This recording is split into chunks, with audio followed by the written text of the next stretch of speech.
Okay, so this is the first video in the Human Biped Take series, and this week I'm using this character Willy, which I've showed you how to use in a separate technical video. There are a couple of other things we need to know about Willy, so I'll just show them to you here now.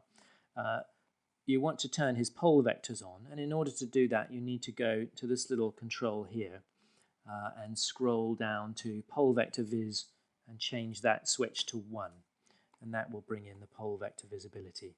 And we'll just move that a little bit out of the way so it doesn't get in the way. So I'll just go ahead and do it here on this side as well.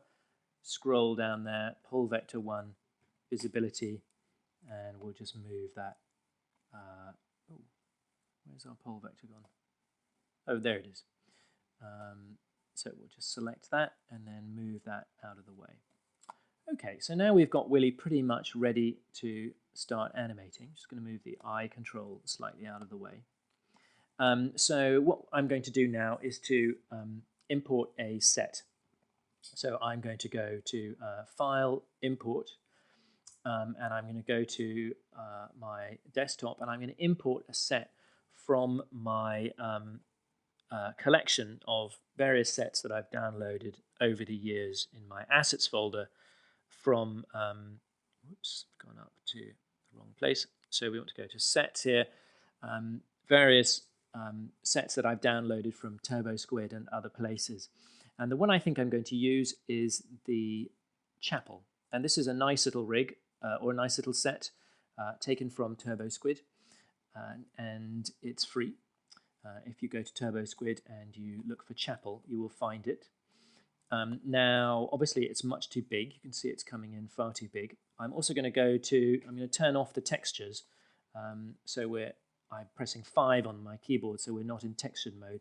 And the reason is that the textures will make this video very, very large and heavy in terms of playback. So I'm going to keep it light. So let's go to the outliner, find our chapel, and here it is. Now, that's our ground plane there. You can see that selects the ground plane. And this is the chapel. So I'm just going to hit A in the whoops. Okay, I've got some clipping going on there. One thing we need to do is to change the scale of this. I'm going to change it to 0.1 because it's much too large. And actually, if I zoom in there, I think it's still going to be too big compared to Willy. So let's change it to 0.05. There we go. And let's now move it out of the way so that Willy comes into view. Okay, 0.05, that was a little optimistic. Let's try 0.1 again. Now let's move it out of the way. Okay, there's Willy standing in the chapel. And what I'm going to do to this chapel is I'm actually going to break it apart a bit because I want to be able to move these graveyards around about a bit. So if I go into the outliner, let me pull the outliner back. I'm going to go to the chapel, and I'm going to go to, under the polygons menu up here, I'm going to go to Mesh, Separate. And what that will do is break up the mesh into different surfaces. And what I want to do is find the graves, here they are down here, and I'm going to name those individually. So I'm going to call that grave 1, grave 2, grave 3, grave 4. Sorry, this is a bit repetitive, but we just want to get everything ready for use. Grave 5, grave 6. Very important that you get into the habit of naming things, even though it is rather boring. And these bits here, these remaining bits, are all the rest of the geometry of the chapel. And I'm actually going to shift select that and recombine it. So I'm going to go Mesh, Combine, and then go Edit, Delete by Type History. And now I'm going to call that chapel. You don't have to use the chapel. In fact, I suggest you find a different set because it's nice if people submit different exercises. You know, we don't want a whole lot of things all looking exactly the same. But whenever you bring in a a new set, you're always going to have to deal with this sort of thing. This is the plane, so I'm going to call that ground plane. Enter.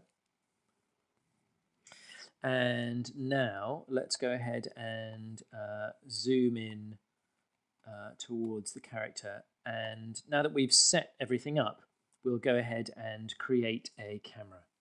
So actually before we do that, let's just make sure that ground plane is, this should just be called chapel group. There we go, chapel group. And ground plane, wait, chapel needs to be in chapel group, and ground plane needs to be in chapel group. Okay, so now everything is in the one place. Good. But it can all be moved separately. Good. Okay, so now let's go ahead and create a camera. So create cameras camera. That appears as camera 1 in our outliner. Call it shot camera. And close that out. Panels, look through selected. There's our camera there. Now I'm going to zoom out. And I'm going to take a camera view, which is kind of nice and spooky. And if I go to my timeline, the timeline is from 1 to 49. So I'm going to set the timeline from 101 to 149. So we start at frame 101. Always good to start at frame 101. It's a good production discipline. And then end at 149. So let's just move the range slider to that. Okay, so let's go ahead and let's start in close on Willy. And I'm going to hit S, setting a keyframe at frame 1. And then I'm going to go to frame 149 and I'm going to go in a little bit closer on him and set a keyframe there. Hit the space bar. Now we want to go to our saved layout, which is you can either create your own by going to view arrangement, 3-pane split top, or I'm just going to use my saved layout, which is animation.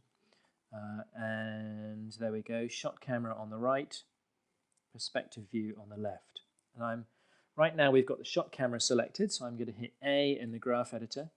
I'm going to select all those curves and I'm going to flatten out the tangents so we get a bit of a slow out and a slow in. And let's see if I go here to so there's our camera moving in close on Willy. Maybe we want it moving in a little bit closer still at the end. We're going for a sort of spooky graveyard kind of thing here. Oh, wait a minute, did we have the camera selected there? Outliner. Shot camera. Yeah, okay, we did. Good. So make sure that's flattened off. And now that we've done that, I'm going to lock this camera off. Right click, lock selected.